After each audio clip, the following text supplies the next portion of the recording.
Hello दोस्तों, कैसे हैं आप सब। राम जी की पाठशाला में आपका बहुत बहुत स्वागत है। उम्मीद करता हूं आप सब भी अच्छे ही होंगे और आपकी तैयारी बहुत ही बेहतर ढंग से चल रही होगी। और आज हम आईपीसी का लास्ट लेक्चर पढ़ने जा रहे हैं। आज आईपीसी का अंत करने जा रहे हैं। अध्याय 22 और 23 की महत्वपूर्ण धाराओं को समझेंगे जो आपकी परीक्षा की दृष्टि से अत्यधिक महत्वपूर्ण है। और साथ में मैं आपको एक बात बता देता हूँ, अभी सीआरपीसी पढ़नी है और डिफरेंट एक्ट्स भी पढ़ने हैं। तो जिस प्रकार से हमने आईपीसी को समझा है, इतने विस्तृत ढंग से हमको सीआरपीसी को नहीं समझना है। सीआरपीसी की मुख्य मुख्य धाराएं हैं, उन्हीं को समझना है। तो अभी मैं आपके लिए जो वीडियो अपलोड करूँगा वो 3 या 4 दिन रुक कर अपलोड करूंगा, क्योंकि मेरे को प्लान करना पड़ेगा कि मैं आपको कितनी कम से कम वीडियोस में सीआरपीसी करा दूं और कम से कम वीडियोस में आपको मैं सारे एक्ट्स कवर करा दूं। क्योंकि अब तक लगभग आज 35 या 36वां पार्ट है, मेरे याद नहीं आ रहा है, 36वां पार्ट आईपीसी का हो गया है। तो अगर आप ये देख लेते हैं तो आपको अभी भी जीवन में भी और एग्जाम में भी बिल्कुल भी दिक्कत नहीं होगी। तो चलिए शुरू करते हैं। तो यहाँ पे देखो, मैंने लिख रखा है अध्याय 22।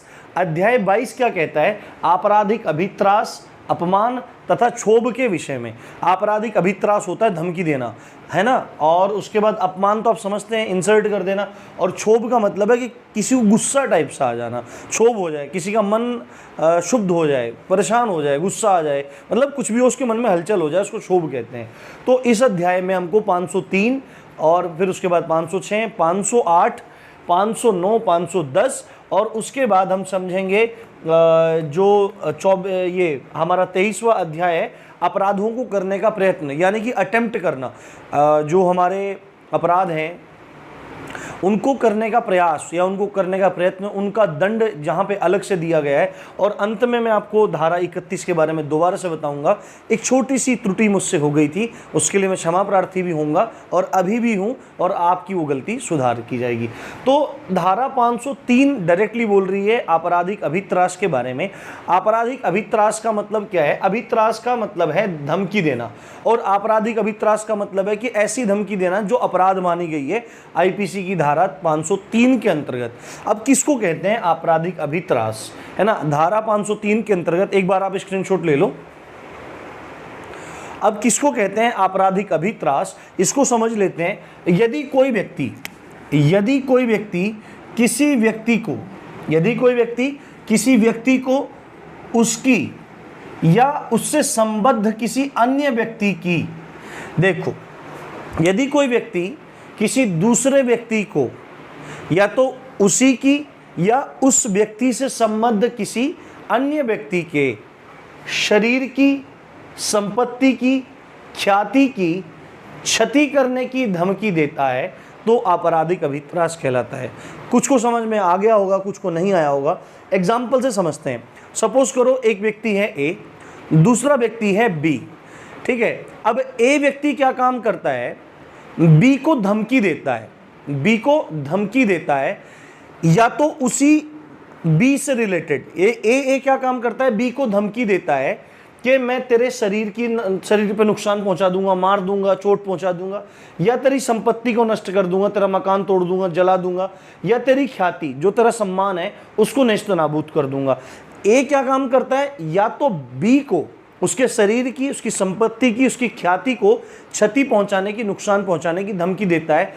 या ए क्या काम करता है? बी से संबद्ध कोई व्यक्ति है, यानी बी का कोई अपना व्यक्ति है या बी से जुड़ा हुआ कोई व्यक्ति है, जिसको मैं यहाँ पे सी मान रहा हूं, तो क्या काम कर रहा है?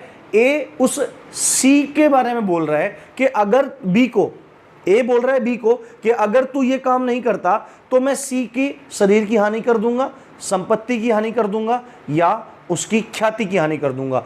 तो यदि क्या काम कर रहा है ए, या तो डायरेक्टली बी को बोल रहा है कि भाई बी, अगर तू ये काम नहीं करता है, ये मेरा काम है, या मतलब कुछ भी बोलना चाहता है उससे कि अगर तू मेरा ये काम नहीं करता, तेरे शरीर की, संपत्ति, ख्याति की क्षति कर दूंगा मैं, ठीक है। या फिर वो क्या काम करता है? बी से संबद्ध किसी तीसरे व्यक्ति यानी सी के बारे में बोलता है। ए बोलता है बी को, अगर तूने ये काम नहीं किया तो मैं तेरे इस संबद्ध व्यक्ति को, यानी सी जो तेरे से रिलेटेड है, इसके शरीर की, इसकी संपत्ति की या इसकी ख्याति की हानि कर दूंगा। और इस तरह की जब धमकी देता है, क्षति की धमकी देता है, तो उसी को आपराधिक अभित्रास कहते हैं।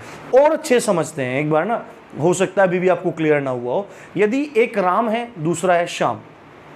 राम श्याम को बोलता है कि भाई यहाँ पे देख के समझते हैं, ये ए है और ये बी है, ठीक है, ये ए है बी है, मैं इस ए बी को राम श्याम कर देता हूँ, ठीक है, मैं ए को राम श्याम कर देता हूँ, राम श्याम कर देता हूं। अब इसमें क्या हुआ, राम ने कुछ गलत काम किया और श्याम ने उसके उस गलत काम के लिए या उसके किसी अपराध के लिए कोर्ट में केस कर दिया। राम ने कोई गलत काम किया और श्याम ने उस हरकत को देखते हुए, उस अपराध को देखते हुए कोई कोर्ट केस कर दिया। और कोर्ट केस करने के बाद अब क्या करता है, राम आता है श्याम के पास कि या तो श्याम तू ये कोर्ट केस वापस ले ले, नहीं तो मैं तेरा घर जला दूंगा, यानी कि संपत्ति की हानि कर दूंगा। या तो ऐसे कहता है, डायरेक्टली श्याम को बोलता है, या मैं तुझको मार दूंगा, या मैं तेरा शरीर का अंग भंग कर दूंगा, या मैं तेरी इज्जत को मिट्टी में मिला दूंगा। राम डायरेक्टली बोलता है केस को बंद करवाने के लिए, शरीर की धमकी दे रहा है श्याम को, मृत्यु का कर दूंगा या चोट पहुंचा दूंगा, घोरूपति कर दूंगा, या तेरी संपत्ति को नुकसान कर दूंगा, जैसे तेरा घर जला दूंगा, तेरा मकान तोड़ दूंगा, या ख्याति की हानि करता है ना, तुझे नेस्तु नाबूद कर दूंगा, तेरी इज्जत मिट्टी में मिला दूंगा। ये तो पहली बात हुई। अब राम की क्या है, राम की बेटी है, इसकी श्याम की बेटी है। अब राम ने पहले केस में तो क्या किया कि डायरेक्टली श्याम को धमकी दी, डायरेक्टली श्याम को धमकी दी और श्याम से संबंधित धमकी दी। पर अब राम क्या कर रहा है, श्याम को आके धमकी दे रहा है और श्याम के शरीर संपत्ति ख्याति की धमकी नहीं दे रहा है। वो बोल रहा है कि अगर श्याम तूने ये काम नहीं किया तो मैं तेरी बेटी को गोली मार दूंगा, या मैं तेरी बेटी का हाथ पैर काट दूंगा, या तेरी बेटी का मैं रेप करवा दूंगा, ऐसे कुछ करता है। या मतलब तेरी बेटी का बैंक अकाउंट सील करवा दूंगा, उसको मैं क्या करवा दूंगा, उसको कॉलेज जाना बंद करवा दूंगा, कॉलेज से एडमिशन हटवा दूंगा उसका। या बोलता है कि मैं उस पर मतलब गलत चाल चलन के आरोप लगवा दूंगा। तो आई थिंक आपको क्लियर हो गया होगा आपराधिक अभित्रास क्या चीज होती है। और धारा 506 में आपराधिक अभित्रास का दंड है, यानी कि यदि कोई व्यक्ति किसी को धमकी देता है शरीर की, संपत्ति, ख्याति की, और वो धमकी अगर मृत्यु की है, यानी कि बोल रहा है कि मैं तुझे मार दूंगा, या मैं तेरे हाथ पैर काट दूंगा, ठीक है, या संपत्ति की धमकी दे रहा है, यहां पे लिख दें संपत्ति, यानी कि ओवरऑल जो भी बात हो सकती है, मृत्यु की धमकी दे रहा है, घोरूपति की धमकी दे रहा है, संपत्ति की धमकी दे रहा है, या उससे संबंधित कोई स्त्री है, उसके अस्तित्व, उसकी जो मान मर्यादा है, समाज में जो एक स्त्री का एक मर्यादा होती है, चरित्र होता है, उस चरित्र को बिगाड़ने की धमकी देता है, तो आईपीसी की धारा 506 उस व्यक्ति के लिए दंड का प्रावधान कर रही है, और वो दंड होगा 7 वर्ष का दंड। वो दंड होगा 7 वर्ष का दंड, उसको 7 साल का कारावास तक भोगना पड़ सकता है। उसके बाद सेक्शन 508 कहता है दैवीय कोप भाजन की धमकी देना।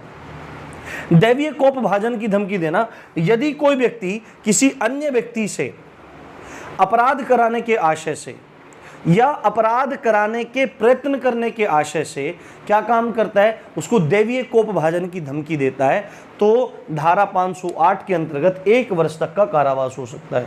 जैसे यदि कोई व्यक्ति किसी अन्य व्यक्ति को धमकी देता है कि यदि तू यह नहीं करेगा तो दैवीय कोप भाजन का शिकार होगा, दैवीय कोप भाजन तुझे भोगना पड़ेगा। जैसे राम और श्याम हैं, राम क्या करता है, राम श्याम के पास जाता है कि भाई तू मुझे 10,000 रुपये दे दे, राम तू मुझे 10,000 रुपये दे दे। श्याम को पता है कि राम का चाल चलन उधार देने के मामले में ठीक नहीं है, वो उसको भगा देता है, दोबारा आता है दोबारा भगा देता है, तिबारा आता है तिबारा भगा देता है। अब क्या काम करता है, राम उसके दरवाजे पे बैठ जाता है और क्या कहने लगता है कि श्याम या तो तू पैसे दे दे, नहीं तो देवी माता तेरे सिर आएगी, भाई साहब तेरे बच्चे का नुकसान हो जाएगा, या तो मतलब कुछ भी। दैवीय कोपभाजन यानी कि देवताओं के कोप कहते हैं, कोप किसको बोलते हैं, गुस्से को, कि तू देवताओं के गुस्से का शिकार होगा, ऐसी धमकी देता है, देवीय कोपभाजन की धमकी देता है।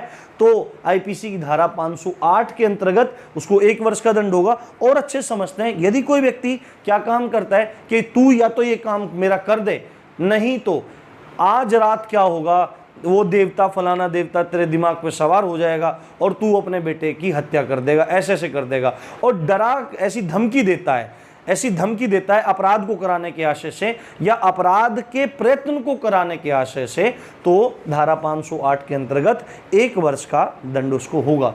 उसके बाद धारा 509, धारा 354 में हम स्त्री की लज्जा का अनादर पढ़ के आए हैं। आपने वो धारा पढ़ी होगी, अच्छे से आपने देखी होगी।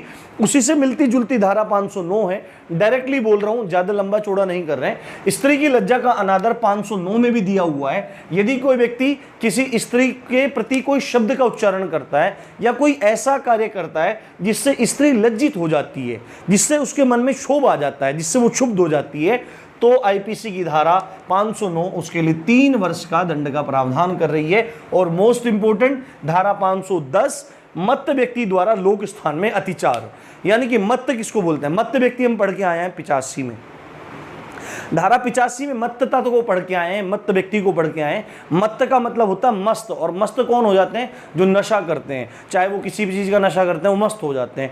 तो मत्त व्यक्ति यानी नशा करने वाला व्यक्ति यदि लोक स्थान में अतिचार करता है, सार्वजनिक स्थान में अतिचार करता है, तो उसको आईपीसी की धारा 510 के अंतर्गत 24 घंटे की जेल हो सकती है या 10 रुपए का जुर्माना हो सकता है। इसको भी बाद में समझेंगे। यदि कोई व्यक्ति नशे में होकर सार्वजनिक स्थान में अतिचार करता है, अतिचार मैं आपको पढ़ा के आया हूं, आपराधिक अतिचार, पीछे आप उसकी धारा मेरे को कमेंट में बताएंगे।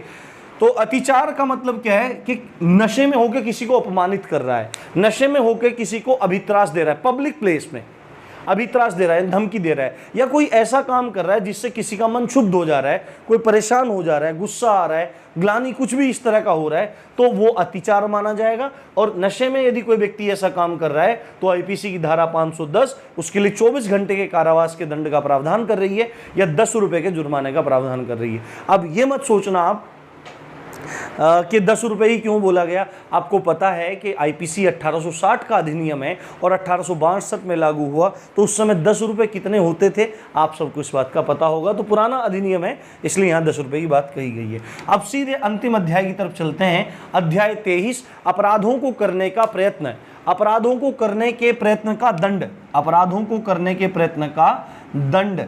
यानी कि देखो, अभी पूरी की पूरी आईपीसी हम पढ़ाए हैं, उसमें अपराध अगर किया तो उसका दंड है, अपराध कोई किया है उसका दंड है। पर कुछ अपराध ऐसे हैं जिनके प्रयत्नों का भी दंड है, यानी कि उन जैसे कि धारा 302, धारा 300 में क्या थी? हत्या, उसका दंड था 302 में। और हत्या का प्रयास, हत्या का प्रयत्न 307 में था, वहां भी उसके लिए दंड था। तो आईपीसी में कुछ धाराएं ऐसी हैं जहां पे अपराध के लिए भी दंड लिखा हुआ है और उन अपराधों को करने का यदि प्रयास भी करता है, अटेम्प्ट भी करता है, तो भी दंड लिखा हुआ है। पर सारी की सारी धाराओं के प्रयत्न का दंड नहीं लिखा गया है, तो उसको सब सारी की सारी उस प्रॉब्लम को सोल्व लाके 511 धारा में समाहित कर दिया गया है कि यदि कोई व्यक्ति ऐसा अपराध करता है जिसका दंड आजीवन कारावास है, यदि कोई व्यक्ति ऐसा अपराध करता है जिसका दंड आजीवन कारावास है या कोई अन्य कारावास है, और आजीवन कारावास तथा अन्य कारावास से दंडनीय अपराधों का दंड जिनके प्रयत्न का प्रावधान, एक मिनट, मैंने यहाँ थोड़ा सा छोड़ दिया शायद, आजीवन कारावास या अन्य कारावास से दंडनीय अपराधों को करने के करने अपराध दंडनीय, विधि की भाषा थोड़ी ऐसी होती है, जब फ्लो में बोलते रहते हैं फिर समझ में नहीं आता। आजीवन कारावास या अन्य कारावास से दंडनीय अपराधों के प्रयत्न का दंड, के प्रयत्न का दंड, ठीक है, प्रयत्न का दंड, ये बात आई है, ये समझ लो आप ना, थोड़ा सा ये टेक्निकल वे में थोड़ा अलग चला गया है, मैं आपको डायरेक्टली बता देता हूँ, है ना। देखो आईपीसी में ऐसे भी अपराध हैं जिनके प्रयत्न का दंड अलग से नहीं लिखा है, तो यहाँ पे लाके बोल दिया गया है डायरेक्टली 511 में कि यदि कोई ऐसा अपराध है जिसके प्रयत्न का दंड संहिता में नहीं दिया हुआ है अलग से, तो उसके लिए दंड का प्रावधान यहाँ पे है। यदि ऐसा अपराध करता है जिसका दंड आजीवन कारावास है और उसके प्रयत्न का दंड यानी उसके प्रयास के दंड का प्रावधान संहिता में नहीं है, यानी कि कोड में नहीं दिया गया है, तो यहां से उसका हल आप ले सकते हैं। आजीवन कारावास से दंडनीय अपराधों को करता है तो आजीवन कारावास बटे 2, जितना भी आजीवन कारावास है लगभग उसकी आधी अवधि तक उसको दंड दिया जा सकता है उसके प्रयास के लिए। और नॉर्मल कोई भी 10 साल का कारावास हो, 7 का हो, 3 का हो, है ना, कोई भी कारावास हो, अगर उसके ऐसा कोई अपराध कर रहा है जिसके लिए कोई भी कारावास हो और उसके प्रयत्न का दंड संहिता में नहीं दिया हुआ है, कोड में नहीं दिया हुआ है, तो उस अपराध को करने के लिए जो भी